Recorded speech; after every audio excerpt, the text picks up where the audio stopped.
को ये बताना है कि जिस तोप की बात हो रही है वो बोफोर्स तोप है, जिसे अब एक बार फिर आधुनिक बनाने की कोशिश की जा रही है ताकि पहाड़ों में इस मारक और अचूक हथियार को सालों साल सेना इस्तेमाल कर सके। इसके लिए इसके इंजन में बदलाव किया जा रहा है ताकि इसकी स्पीड को भी बढ़ाया जा सके।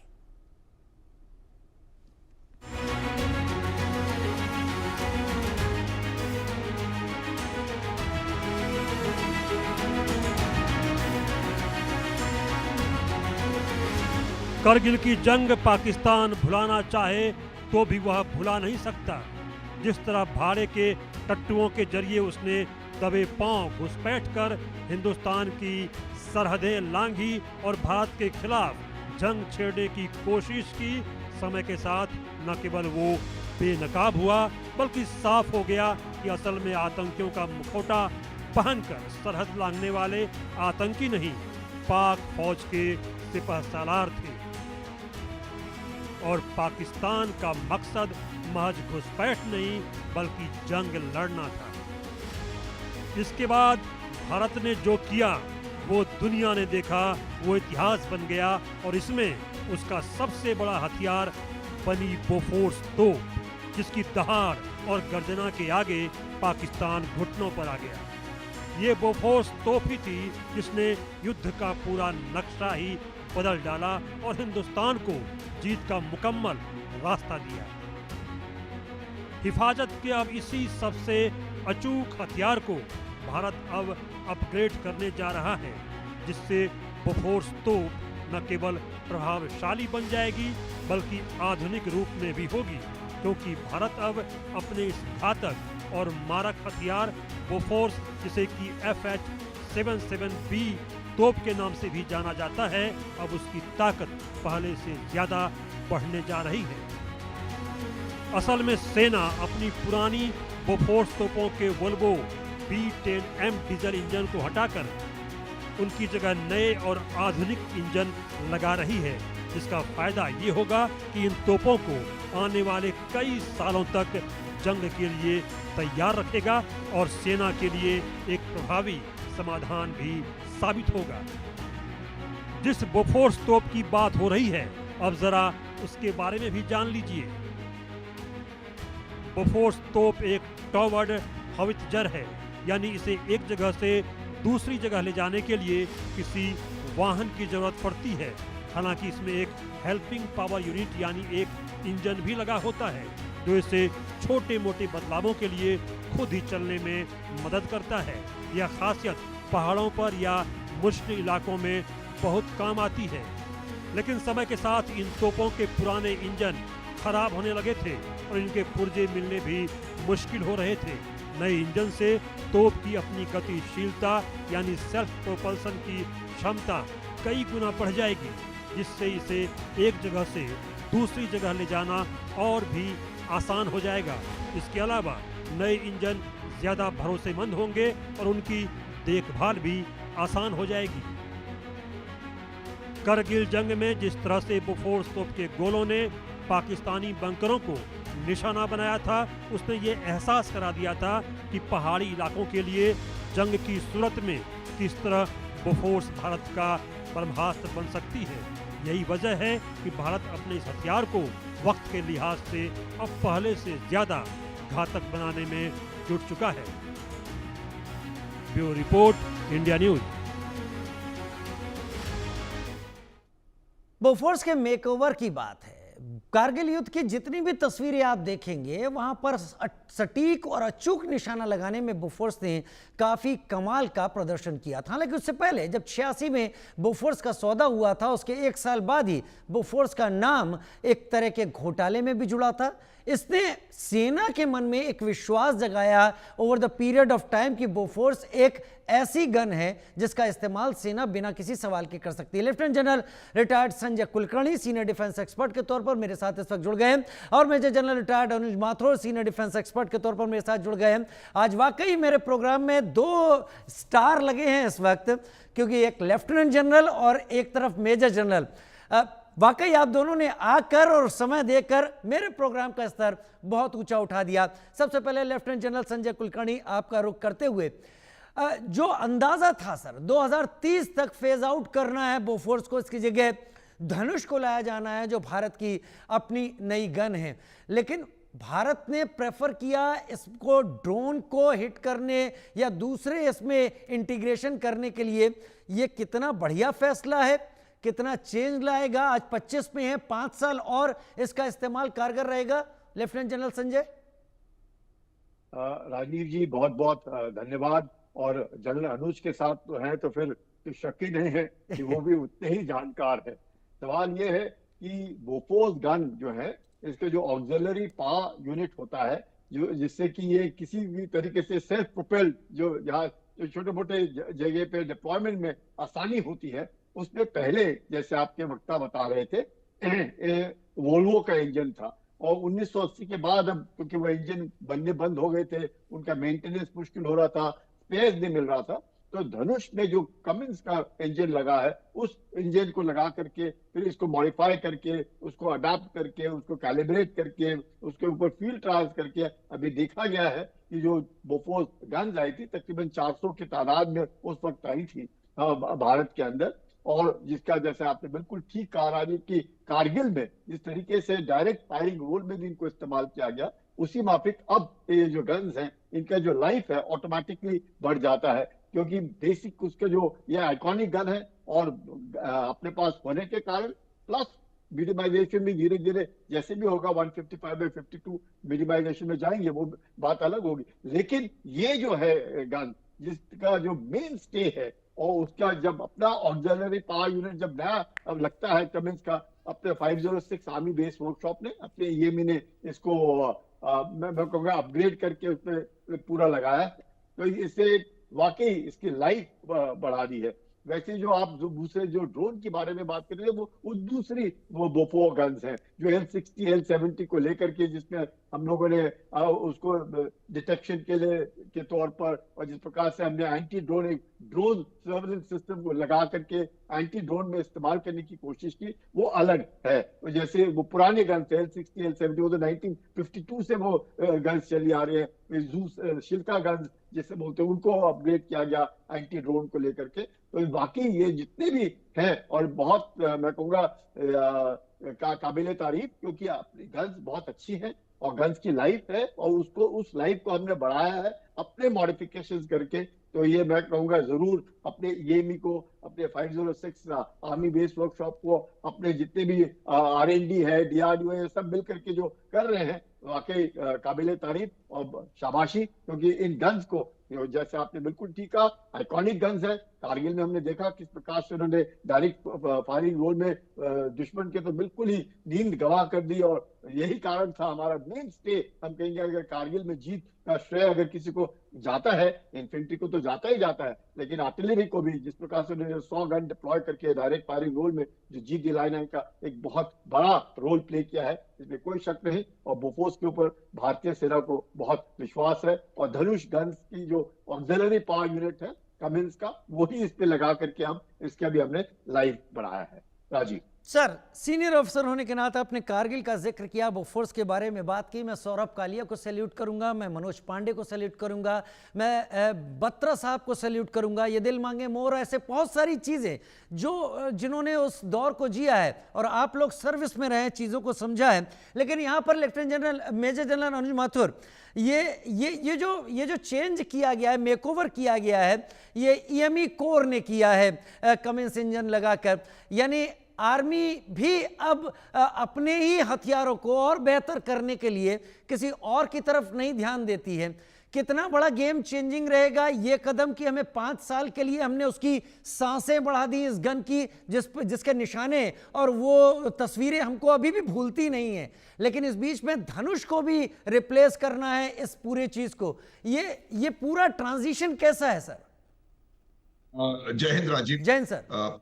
इससे पहले कि मैं आपके प्रश्न का उत्तर दूं, मैं 1-2 बातें आपके दर्शकों को जानना बहुत जरूरी है, वो बता देना चाहता हूं। आपने पासिंग में उसका मेंशन किया था, जब बोफोर्स की गन आई, उसकी खरीद हुई, तो वो सेना के पार्लेंस में आने से पहले पॉलिटिक्स के पार्लेंस में आ गई। और उसका काफी इशू हुआ। मैं उस इशू को डिस्कस नहीं करना चाहता हूं, लेकिन उस इशू का असर क्या हुआ वो आपके दर्शकों को जानना अत्यधिक आवश्यक है। उसकी वजह से लेट 80s से लेकर के 2018 तक आर्टिलरी का कोई भी मॉडर्नाइजेशन नए इंडक्शन के हिसाब से नहीं हुआ। ये बात समझने की बहुत जरूरी है। अब आप सोचें कि किसी देश की मेन जो जो एनिमी का फायर को सप्रेस करने के लिए और आपके खुद के ट्रूप्स को सपोर्ट देने के लिए जो मेन चीज होती है, उसका आपने कोई मॉडर्नाइजेशन, कोई नया खरीद 30 साल ना की हो, तो मेरा ये मानना है कि ये बात बहुत जरूरी। उसके बाद 2018 के बाद वो चाहे वो M777 हो या K9 वज्रा हो या धनुष हो जिसके बारे में आप बात कर रहे हैं, वो चीजें इंडक्ट होनी शुरू हुई, लेकिन हम 30 साल तक उसका इंतजार करते रहे। और ये मेरा ये मानना है कि बड़ी अच्छी किस्मत है कि उसके अलावा क्या कहते हैं, कारगिल के अलावा और हमने कोई बड़ा युद्ध नहीं देखा, अन्यथा परेशानी होने की सबब समस्या हो सकती थी, पहली बात। दूसरी बात, जहां तक सवाल भारत के बेस वर्कशॉप का है, ये 506 बेस वर्कशॉप जहां है, मैं वहां सर्विस कर चुका हूं और मैंने इसका इवोल्यूशन देखा है। और जब मैं वहां था, आप देखिए कि भी किस्मत होती है, कुलकर्णी साहब मेरे बॉस थे उस समय, और मैं वहां पर जब था तो मैंने इसको इवॉल्व होते हुए देखा है। तो ये जो जो जो अभी मॉडर्नाइजेशन हो रहा है, उसकी 2-3 वजह हैं जो कि जनरल कुलकर्णी ने बहुत अच्छे से सटीकता के साथ बताई हैं। और 2 बातें मैं बताना चाहता हूं। देखिए, जब भी आप किसी आर्टिलरी इक्विपमेंट को लेते हैं, आर्टिलरी इक्विपमेंट का युद्ध में क्या काम है? युद्ध में आर्टिलरी का काम है कि आपको सपोर्टिंग फायर दे, आपको डिफेंसिव फायर दे, ताकि दुश्मन आपके ऊपर हमला ना कर सके, और आपको लगातार वो कंटिन्यूअस फायर देता रहे विद मैचिंग मोबिलिटी। अब खास करके जब आप प्लेन्स में वॉरफेयर में युद्ध लड़ रहे हैं, तो आपको मैचिंग मोबिलिटी की जरूरत होती है। दूसरी सबसे बड़ी चीज होती है कि जब आप एक जगह से फायर करते हैं, तो दुश्मन आपके फायर को कंप्यूट करके और उस फायरिंग पोजीशन के ऊपर काउंटर बम्बार्डमेंट करता है तुरंत। तो ये जो कैपेबिलिटी है, ये जो ऑक्सिलरी फायर यूनिट, या तो आपके पास पूरी तरह से सेल्फ प्रोपेल्ड गन्स हो, सेल्फ प्रोपेल्ड गन्स नहीं है तो इसके अंदर एक ऑक्सिलरी पावर यूनिट होती है जो कि इसको छोटे डिस्टेंसेस पर सेल्फ प्रोपेल्ड अपने आप से लेके जाती है। बेसिकली ये इसलिए होती है, इसको अंग्रेजी में कहते हैं शूट एंड स्कूप। आप एक जगह से फायर करिए और तुरंत वहां से निकल जाइए 5 किलोमीटर 7 किलोमीटर लगभग की रफ्तार से, और दूसरी जगह जाके पोजीशन ले लीजिए, वहां से दोबारा फायर करिए। तो ये जो एबिलिटी है, ये बहुत क्रिटिकल एबिलिटी है युद्ध के मैदान में। शूट एंड स्कूट बोलते हैं शायद आप इसको। एब्सोल्युटली राइट राजीव, ऐसे है। अभी जो शूट एंड स्कूट की कैपेबिलिटी है वो भी खत्म हो रही थी। उसकी वजह ये थी कि इंजन बनना बंद हो गया, उसके स्पेयर पार्ट्स मिलना खत्म हो गए। तो अब आवश्यकता थी कि उसके अंदर या तो हम अपना इंजन बना करके लगाएं, और या फिर कुछ और तरीका सिस्टम अप्लाई करें, या फिर वेट करें कि कब धनुष पूरे आकर के और बोफोर्स को रिप्लेस कर देंगे। तो ये जो replacement of auxiliary power unit का है, जो अपग्रेडेड इंजन है, जो पुराना इंजन था B10M, उससे ज्यादा बेहतर इंजन है, उससे ज्यादा बेहतर आपको रफ्तार देगा, उससे ज्यादा बेहतर मोबिलिटी की कैपेबिलिटी देगा। पहले आपके 30-40 किलोमीटर में कैपेबिलिटी मैक्सिमम थी, अब थोड़ी बढ़ेगी। तो ये मेरा मानना है कि ये बहुत बड़ा गेम चेंजर साबित होगा, क्योंकि जितनी भी हमारे पास बोफोर्स की रेजिमेंट्स हैं, इस नए अपग्रेडेड इंजन के साथ वो अपना काम बहुत बेहतर तरीके से कर पाएंगी। और आज आप देखें कि ये इतना वर्सेटाइल वेपन सिस्टम है कि कच्छ से लेकर के गलवान तक, गलवान में है बोफोर्स की रेजिमेंट अभी डिप्लॉयड, वहां पर ये पूरी तरह से आपको फायर सपोर्ट प्रदान कर रहा है। ये एक बहुत बेहतरीन फायरिंग सिस्टम है। अनफॉर्चुनेटली ये सिस्टम हमारे मॉडर्नाइजेशन को रोकने के लिए कहीं ना कहीं रिस्पॉन्सिबल रहा, लेकिन अब इस मॉडर्नाइजेशन के साथ आत्मनिर्भरता की एक बहुत बड़ी एक सीढ़ी हमने मुझे लगता है चढ़ी है। और अब हम अपने द्वारा बनाए गए इंजन के साथ इसी बोफोर्स गन को, जिसने आपको कारगिल का युद्ध जितवाया, इस बोफोर्स गन को हम अपग्रेड करके और बेहतर तरीके से इसको इस्तेमाल करेंगे। और यही एक गन है जो कि कच्छ से लेकर के बाड़मेर से लेकर के और सियाचिन ग्लेशियर तक हर जगह फायर कर सकती है। इसके जो जो एलिवेशन, जो फायरिंग एंगल्स हैं, वो -3 से लेकर के 70 डिग्री तक आप ये गन फायर कर सकती है। तो ये आपको पहाड़ी के पीछे से फायर करने की बहुत जबरदस्त कैपेबिलिटी प्रदान करती है। और जब आप इसको हाई एल्टीट्यूड में फायर कर रहे हैं तो इसकी रेंजेस एनहांस्ड हो जाती हैं। तो ऑल इन ऑल ये एक बहुत ही शानदार वेपन सिस्टम है। और इसका ये जो इसको इम्पिटस मिलेगा, इसकी जो नई लाइफ कहूंगा, पुनर्जन्म होगा बोफोर्स की गन्स का, वो पुनर्जन्म निश्चित रूप से एक प्रॉपर गेम चेंजर साबित होगा। राजीव, वाकई पुनर्जन्म के गेम चेंजर साबित होगा। लेफ्टिनेंट जनरल संजय कुलकर्णी, हम नई बोफोर्स को अब इस्तेमाल करेंगे, बहुत जल्दी इस्तेमाल करेंगे। जो इसे इस्तेमाल कर रहे हैं वो इसके फ़ायदे और उसकी बाकी चीज़ें भी सामने रखेंगे। आप दोनों सीनियर अफसर्स हैं, मैं जितना समझ पाता हूं आप लोगों से सुनकर, थोड़ा बहुत पढ़ के, ऐसी तोपों में सबसे ज़्यादा जिस चीज़ को आप लोग शायद नज़दीकी से देखते होंगे, वो ऐसी क्रिटिकल सिचुएशन में बैरल का कैसे काम करना है वो शायद ध्यान में रहता होगा। ये बैरल अगर जल्दी गर्म हो जाए तो फिर उसके बाद हम अचीव नहीं कर सकते टारगेट। क्या ये जो मेकओवर हो रहा है ये उस बैरल को भी मेकओवर देगा, या फिर हम जिस बोफोर्स को इस्तेमाल कर रहे थे वो इस मामले में परफेक्ट है? देखिएगा राजीव, जहां तक गन का सवाल है उसमें कोई भी तब्दीली नहीं है। गन में कोई तब्दीली नहीं है। उसका जो ऑक्सिलरी पावर यूनिट होता है, यानी कि एक जगह से दूसरी जगह, नहीं तो उसको एक्सटर्नल खींचना पड़ेगा, गाड़ी लगा करके ले जाना पड़ता है एक जगह से दूसरी जगह। और डिप्लॉयमेंट में काफी तकलीफ होती है। तो उस डिप्लॉयमेंट में जो छोटा मोटा इधर उधर जाना है, क्योंकि उसकी अपनी ऑक्सिलरी, अपना इंजन है, तो वो गन इधर से उधर जाने, जो बता रहे थे अनुज साहब, शूट एंड स्कूट, वो शूट एंड स्कूट ये जो तभी हो सकता है जब तुरंत हरकत करे।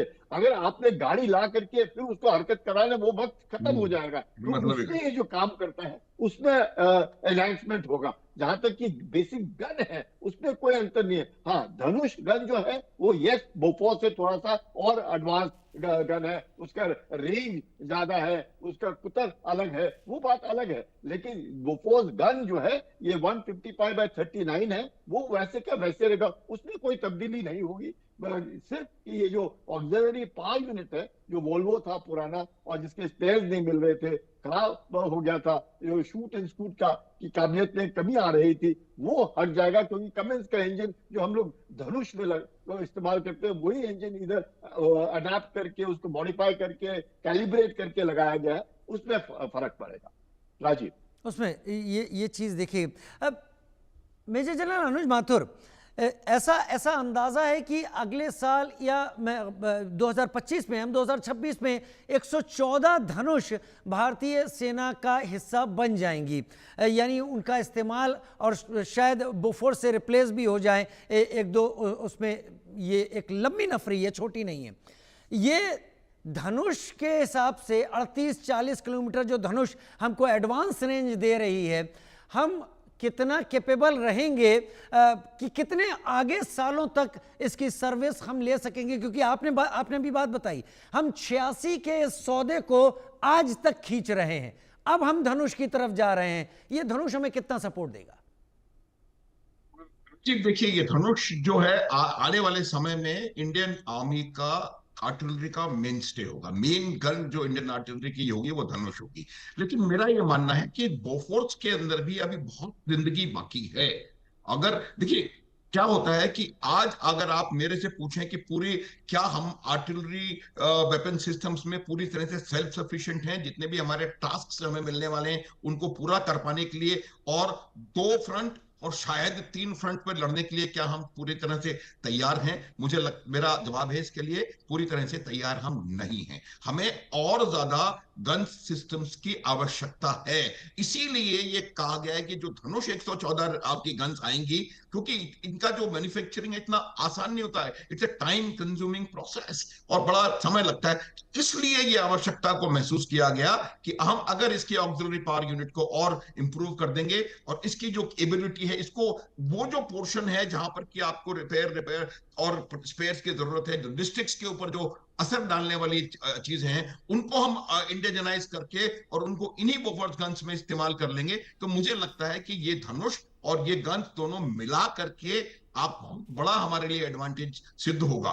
इवेंचुअली आने वाले 5 या 6 साल 7 साल में बोफोर्स को फेज आउट करना ही पड़ेगा, तब तक हमारे पास adequate number of Dhanush weapon systems हो जाएंगे। उसके अलावा M777 भी हमारे पास हैं, K9 वज्र हमने अपने आप बनाना शुरू कर दिया है। तो ये जो आत्मनिर्भरता है राजीव, उससे बहुत ज्यादा हमें लाभ होते हैं। सबसे बड़ा लाभ ये होता है कि इसमें पैसा कम लगता है। आपको अंदाजा आपके दर्शकों को मालूम होगा, लेकिन फिर भी मैं एक बार याद दिला दूं उनको कि प्रति गन लगभग $7 लाख थी 1986 में इसकी कीमत प्रति गन। तो आप सोच सकते हैं कि कितना हमको, अगर हम इसी गन को अपने इंडिजिनसली तैयार कर रहे हैं, और न केवल तैयार कर रहे हैं, आर्मीनिया में हम लोगों ने ऑलरेडी इसको एक्सपोर्ट करना शुरू कर दिया है। तो ये 3 फायदे हमें दे रही है। पहली बात, हम पैसा कम खर्च कर रहे हैं। दूसरी बात, फॉरेन एक्सचेंज इसमें नहीं लग रहा है। और तीसरी बात, इसका हम लगातार इंप्रूवाइजेशन करके और इसका एक्सपोर्ट कर सकते हैं, जो कि हमारे लिए फॉरेन एक्सचेंज अर्निंग का एक बड़ा साधन बन सकता है। जहां तक सवाल भारतीय सेनाओं की रिक्वायरमेंट का है, मुझे लगता है कि आने वाले समय में हम जितनी हमारी आर्टिलरी की रिक्वायरमेंट है, तीनों फ्रंट्स पे एक साथ लड़ाई लड़ने की काबिलियत करने के लिए, वो क्षमता हमारे पास आ जाएगी। क्योंकि समय बदल गया है राजीव, मैं बार बार इस बात को कहता हूं, समय बदला है। क्योंकि 86 से लेकर 2018 32 साल आपने कुछ नहीं किया, और फिर उसके बाद 3-4 हमने एक बार लगातार एक के बाद